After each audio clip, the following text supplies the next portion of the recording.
I never doubted my wife. Sarah, not once.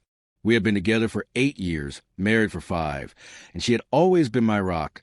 Smart, kind, and the kind of woman who made other men jealous that I had found her first. But all of that shattered in one afternoon.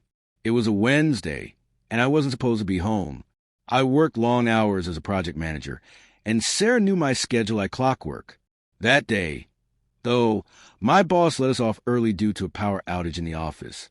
Instead of calling ahead, I decided to surprise Sarah with her favorite takeout. It wasn't our anniversary or anything special. I just wanted to do something nice for her. I pulled into the driveway, noticing that the house looked exactly the same as when I left. Nothing seemed off, but the moment I stepped inside, I felt something shift. The air was thick, almost tense, and there was an unfamiliar scent lingering. Cologne, not mine. I walked toward the kitchen, expecting to see Sarah making tea or watching TV. Instead, I heard faint whispers coming from upstairs, a man's voice, then soft laughter. Hers. My heart pounded in my chest as I set the food down, my hands suddenly shaking. Maybe I was imagining things. Maybe she was on the phone. But deep down, something told me move quietly, to listen first. I took slow, deliberate steps up the stairs, each one making my breath shallower. As I reached our bedroom door, it was slightly ajar. I could see the reflection in the vanity mirror. Sarah was there. She wasn't alone.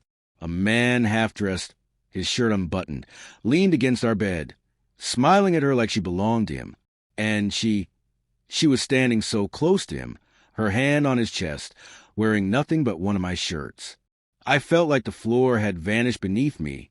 My stomach twisted. My mind screamed at me to burst in, to yell, to do something. But for a moment, I just stood there, frozen, watching the woman I loved more than anything betray me right in front of my eyes. Then something inside me snapped. I pushed the door open hard, the handle slamming against the wall. The shock on their faces was instant. Sarah gasped, stepping back while the man scrambled to grab his clothes. "Mark," she started, but I raised a hand, cutting her off. "Don't," I said, my voice cold, unfamiliar even to me. "Don't say a damn word." The man, tall, fit, and looking like he was about to bolt, grabbed his shirt and tried to walk past me, but I wasn't about to let him go that easily. "Who the hell are you?" I demanded, stepping his way. "Listen, man, I didn't know." "Didn't know what?" I snapped. That she was married? His silence was all the answer I needed. He knew. Sarah had always been a terrible liar, but now she wasn't even trying. Her lips trembled. Her eyes filled with something I couldn't quite place. Guilt? Fear? Regret? I didn't care. "Get out," I told him. He hesitated, looking at her as if waiting for permission. I almost laughed at the absurdity of it. Then, without another word, he grabbed his shoes and walked past me, disappearing down the stairs. I turned to Sarah. The silence between us was suffocating. "How long?" I finally asked. She opened her mouth, then closed it, shaking her head. "Mark, How long?" My voice was calm. Too calm, but inside I was burning. She swallowed hard. "A few months." I felt like I had been punched in the gut. "A few months." She looked down, ashamed, but I wasn't going to let her off that easily. "Was any of it real, Sarah? Or was I just a fool paying for your little game?"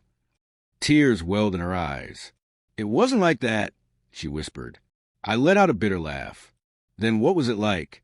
Help me understand, because right now, all I see is my wife throwing away 8 years for some guy who ran out of here like a damn coward."